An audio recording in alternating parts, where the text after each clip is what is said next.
In today's globalized world, almost nothing is made in one place. A lot of people don't realize that just because it's a German brand, it's not necessarily being made in Germany. You're punishing us. These products are going to become more expensive with the tariffs. Each iPhone component is made in a different country. The iPhone contains a chip from Dialog, which was designed potentially in Scotland, fabricated in Taiwan, packaged in Malaysia, shipped to an assembly facility in China, where the final phone is assembled and then shipped to the consumer. If fewer ships are coming into the port, you'll end up having higher unemployment rates. That makes us less competitive and could potentially reduce our markets. Everything we buy today has a global journey. 我们往这边走呢，这里差不多接近有1000台左右的一个商品，那么这个也是去往美国的。This is the moment for China to rebalance its economy from more investment and export-driven growth model to a more consumption-based model. Trade balance, the global cost of tariffs. Next. My fellow Americans, this is Liberation Day. April 2nd, 2025 will forever be remembered as the day American industry was reborn, the day America's destiny was reclaimed, and the day that we began to make America wealthy again. Foreign leaders have stolen our jobs, foreign cheaters have ransacked our factories, and foreign scavengers have torn apart our once beautiful American dream.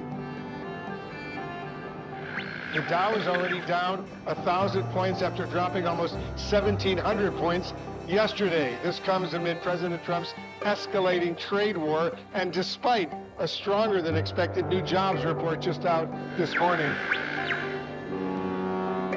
A tariff is a tax on international transactions. If China exports a good or commodity to the United States and there's a tariff placed on it, then the American will receive the goods that are being imported from China, and the American will pay a tax on those imports.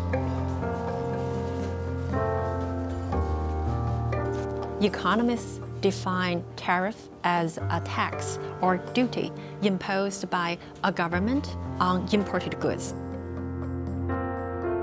And so these are imposed when they're trying to correct some kind of a trade imbalance.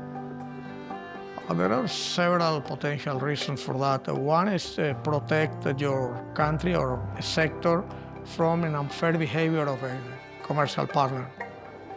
And they've, of course, been lowered substantially during this whole era of globalization under the World Trade Organization rules.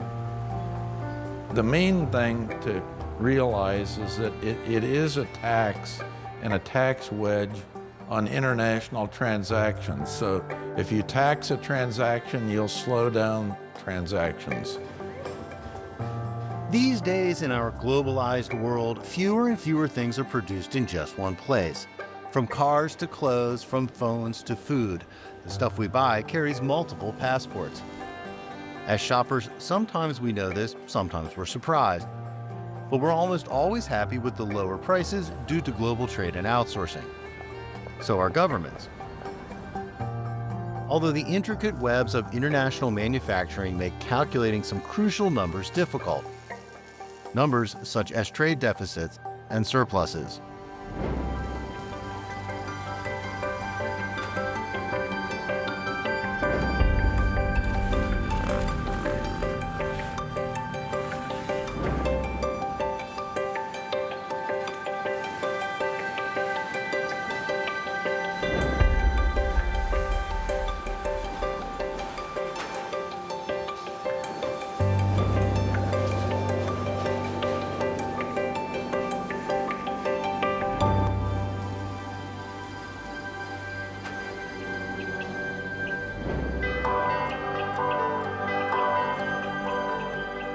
In today's world, signs of globalization pop up even in the most unexpected places.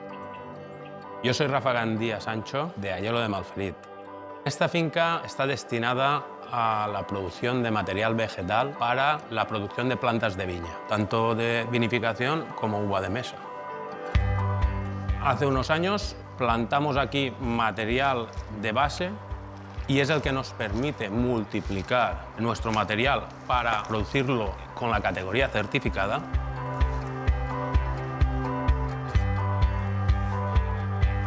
Después de 3 años, estamos produciendo ya todos los años una media muy importante de material vegetal y con una sanidad muy apta.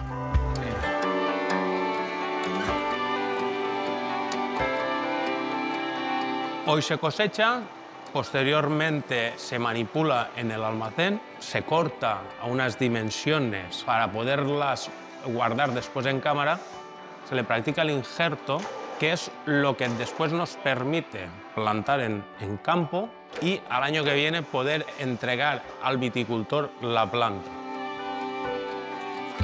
Rafa Gandia's starter vines end up planted across Spain. Spanish vines for Spanish wines. Logical. But what might seem less so is that they're on foreign soil in France, helping to produce French wines. If Gandia's young business grows as he hopes, he could export his custom grafts anywhere in the world. Anywhere. To Germany, California, Chile. As long as he's grafted on the right grape variety, there's literally no limit. Me sorprende que el origen del que disfruta de una copa de vino, si buscara, llegaría hasta nosotros.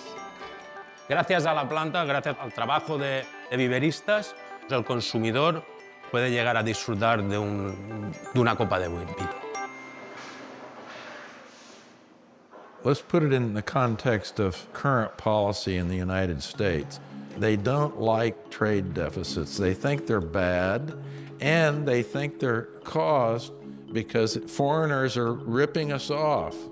Foreigners are evil, in short. Now, all of this is completely wrong, of course. Savings are less than investments in the United States, and that gap between savings and investment, it's filled by importation of goods.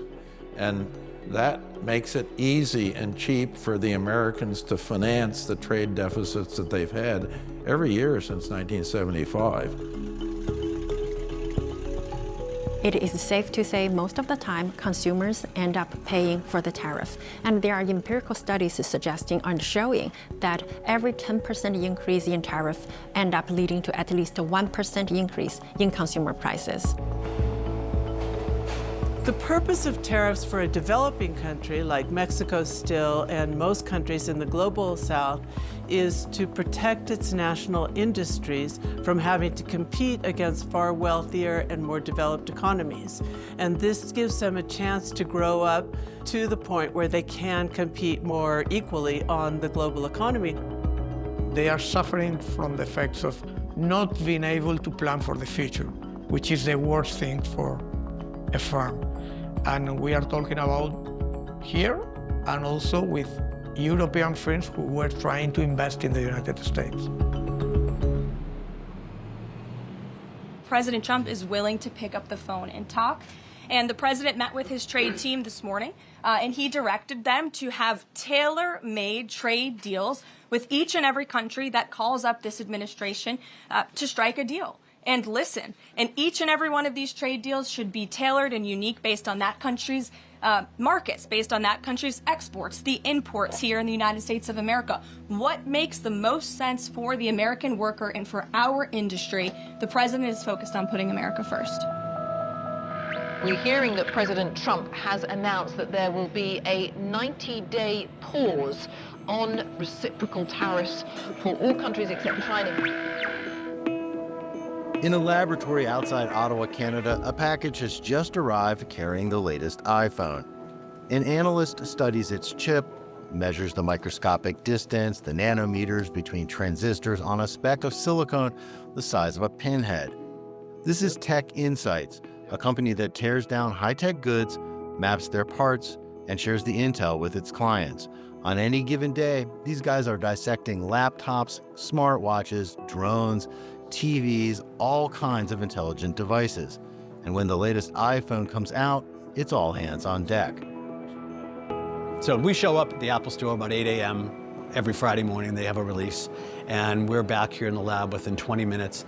By mid-afternoon, we've identified all of the components. So within as little as 4 hours. We typically will publish a blog about our initial findings by 3 p.m. the same day. And so half of the time is spent probably just doing photo preparation and technical writing, right? By the time we have a costed bill of materials, we're probably at day 2, day 3.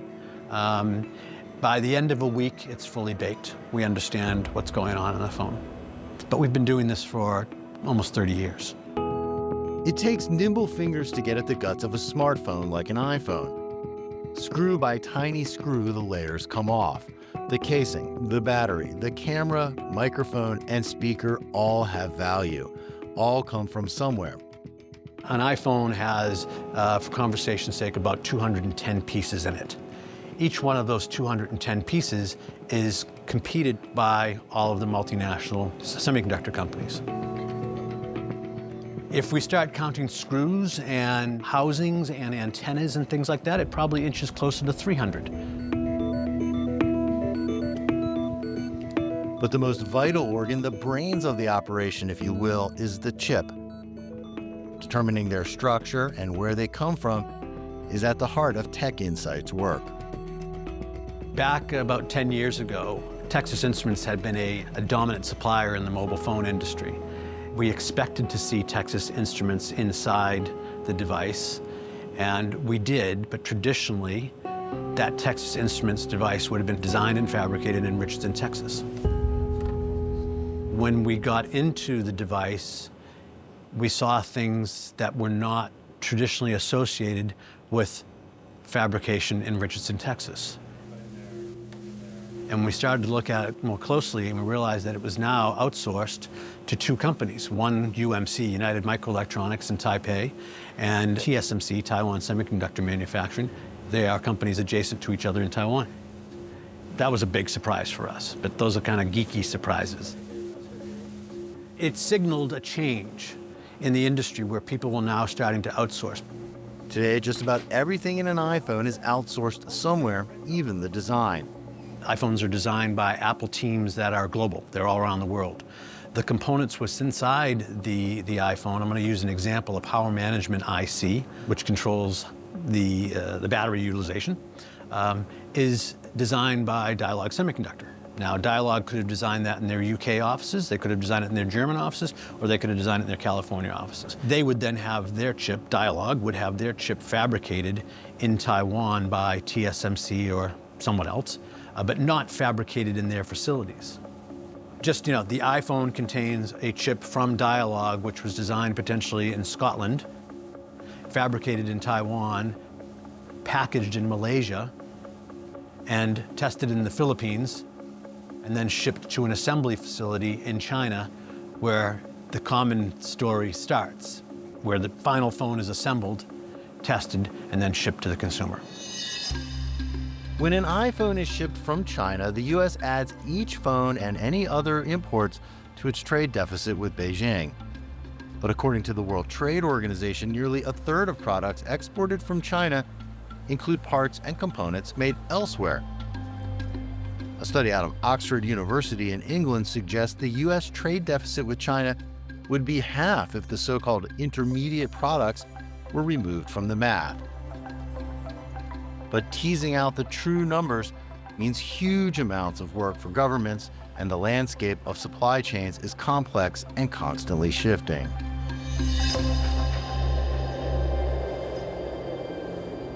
Let's say that a consumer imports avocados from Mexico and eats them directly. Obviously, they're going to be paying, that consumer would pay the tax. If it's brought in by a manufacturing company and used as an input, a part for a car or something, the manufacturer will pay the cost. And maybe the manufacturer of the car will be able to pass some of that cost on to the purchaser of the car. the importers, even in the United States, are trying to say, you are not punishing these countries, you're punishing us. These products are going to become more expensive with the tariffs. That makes us less competitive and could potentially reduce our markets.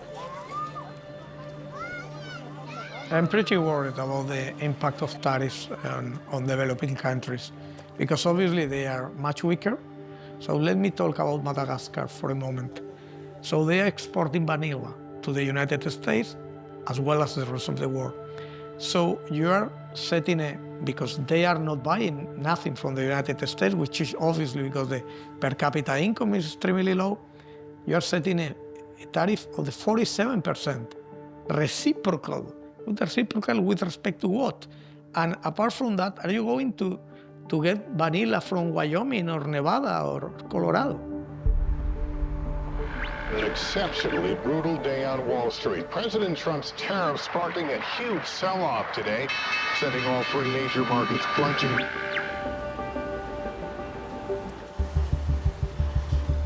This is an assembly line at the headquarters of the Spanish automobile company, or Cixi, near Barcelona.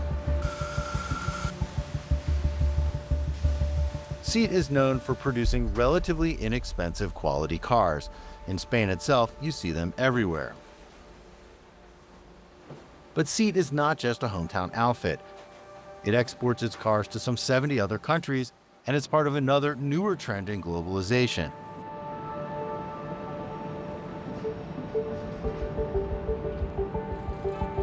It isn't just exporting finished cars, it's moving manufacturing overseas as well, assembling cars in order to sell right down the road. In 2018, it started rolling out vehicles in Algeria for Algerians.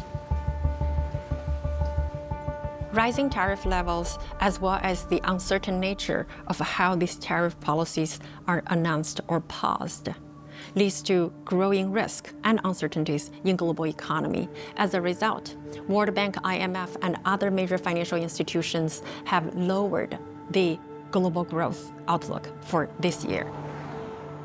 It's actually bizarre in economic terms that the trade deficit should be such a major concern for the most wealthy country in the world. First of all, it's normal for a country that has this much money to buy more than it sells.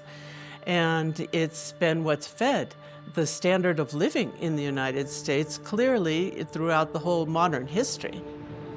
The S&P 500 closing down nearly 6% today, and the NASDAQ down nearly 6% as well.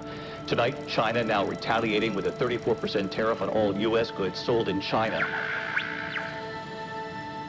In Cixi, one of China's top 3 home appliance manufacturing hubs, producers are turning to the domestic market. New tariffs are expected to slow exports for the rest of the year. 这里呢，差不多有300多台跨境电商去往美国的一个机器。我们往这边走呢，这里差不多接近有1000台左右的一个商品。那么这个也是去往美国的。Sen Shujiang is CEO of Feilong Home Appliances. Exports to the U.S. make up about 16% of Cixi's total production. 目前来讲，等待，啊，那么至于说，最终假如说确实需要有面对处置的时候，是客户不提货，是他违约。At Feilong, about 70% of parts used in washing machines and refrigerators are interchangeable. That flexibility allows them to swap out components and repackage products for other markets. Ma Pinlei runs the company's planning department. 这个呢是我们今年以来的所有的一个外贸订单。那比如像这个有意大利啊、墨西哥啊、阿根廷啊，目前到现在我们总共有合作有90多个国家。Government incentives are also helping companies pivot to the local market. 像这一车是我们发往广东去的。 我们每天发往上海呀、北京呀、郑州啊这些地方的，由于国补政策，国内渠道要增长有30%左右。Under the trade-in program, buyers get a subsidy of 15 to 20% toward new home appliances, helping to fuel sales in China. In the short run, the main effects of tariffs are going to be higher inflation and also less growth, and particularly a more negative environment for investment, which is a real problem. The possibility of a shrinking export also challenged Chinese small and medium-sized companies. Shrinking export market means they would have to find consumers at home. US President Donald Trump has announced a 25% tariff on all car and light truck imports into the country. Economists are warning that it will be a tax on consumers and have a chilling effect on the global economy. Every year we've been doing the COGOD Made in America Auto Index to try to determine how really American is a vehicle that's being sold here in the United States. It's focused on consumers understanding where their vehicles come from and what percentage of that vehicle is actually made in the United States as opposed to imported from someplace else. A lot of people don't realize that just because it's an American brand, it not necessarily is being made in America. Just because it's a German brand, it's not necessarily being made in Germany. You think BMW, you think German car. I even heard a story of a student who went to Germany to buy a car, bought a BMW in Germany, and then had it shipped back to the States. And when he shipped it back to the States, the customs official said, you don't have to pay any tariff on this because the car was made in the US originally. And he had no idea until he looked at the VIN number and the customs agent said, yeah, it's got a 4 or 5 on the VIN. It was made in South Carolina. And you went to Germany to buy a car and you paid $1,000 to have it shipped back to the States, and you could have just gone down to the dealership and gotten the exact same car made in South Carolina. Looking at the Honda Civic Si 4-door, produced in Canada, the US engine and an Indian transmission. This one's very enlightening. Assembled in Japan, Japanese engine, Japanese transmission. But look, 60% US-Canadian parts content. So you're telling me that parts and components are being shipped to Japan and then shipped over to the US market. So if you put a tax on international transactions and reduce those transactions, and you have an economy like Baltimore that's very much connected with shipping in a port, you've got a big problem on your hands, because if fewer ships are coming into the port, you'll end up having higher unemployment rates. Without the US dollar, the United States is not such a relevant country. The key is the US dollar, but the rest of the world is able to talk to each other and to improve trade relationships and to keep the global supply chain. The White House now exempting smartphones, computers, and other electronics from the latest round of tariffs. Shoppers have been rushing out to buy iPhones, most of which are assembled in China, before the 145% tariffs kicked in.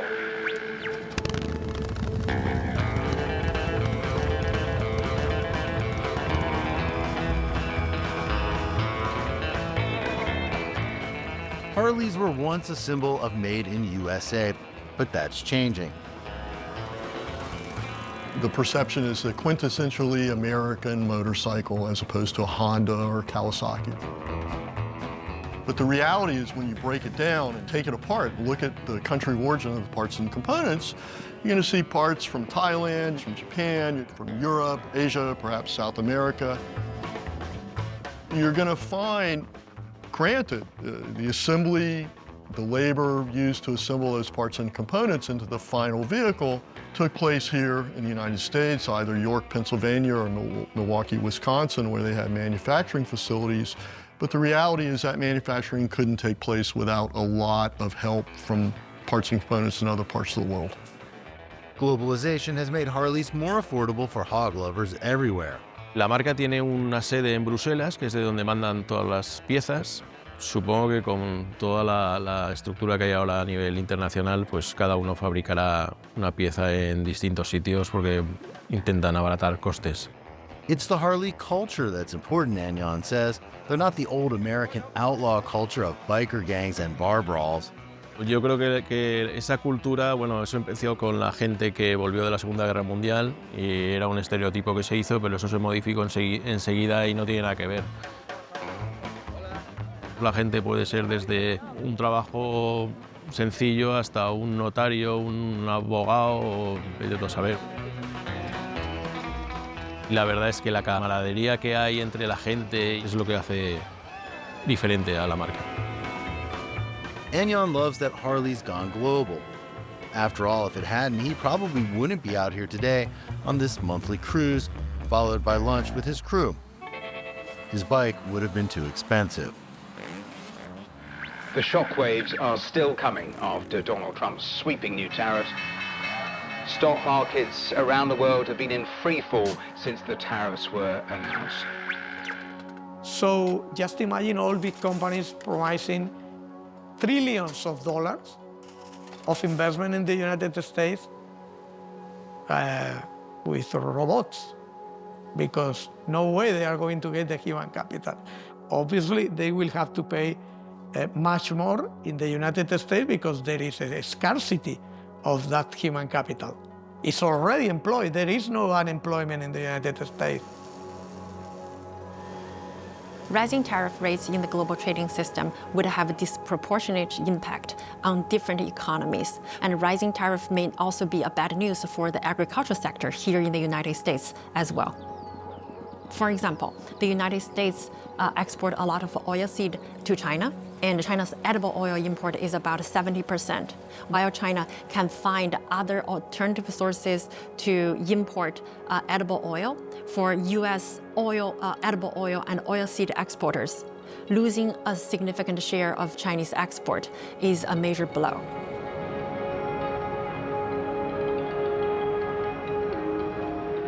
Your wealth is going down because the tariffs have been imposed, and the tariffs affect the stock prices in a negative way, and that affects people's wealth. And that means what? If they don't have as much wealth, they're not going to consume as much. They're not going to invest as much. It just slows the whole economic engine down. The idea that somehow tariffs are going to be beneficial, it's just an impossibility.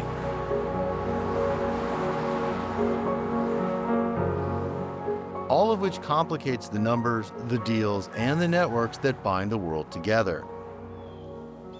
So that guys like Rafa Gandia can keep on working, even if it's far from the limelight. Cuando uno tiene éxito en una cosa, normalmente es gracias a él. Si le va mal las cosas, normalmente es culpa de los demás.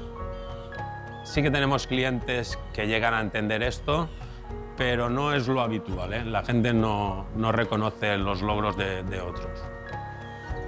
Hoy se produce vino bueno en muchos sitios. Más gente puede disfrutar de un buen vino. Back in Cixi, Shen Zhujiang is rethinking his plans to keep selling coolers and refrigerators to the U.S. 我们只能应对，但是我认为呢，目前的情况，我们有足够的应对方式，可以解决这个问题。The folks at Tech Insight are looking at what it takes to build the chips inside our phones. A point in time in the future where a country or a nation will be able to say, I've designed it, I've manufactured it, and they stamp it with their country's flag? I would like to think that there is, but I don't think that is true. The cost to produce these devices is measured in billions of dollars. It would require huge investments, national level investments, to set up the manufacturing facilities and the design facilities and the test facilities. I don't know if the world is prepared to do that. Right now, there's a very good infrastructure, a global infrastructure to support the fabrication of advanced node chips. Yo creo que hoy en día, en el mundo global que hay, pocas marcas que hagan 100% en su país de origen. Si los diseñadores están en Estados Unidos y hacen su política y van por el mismo camino de la marca, no tiene ninguna importancia.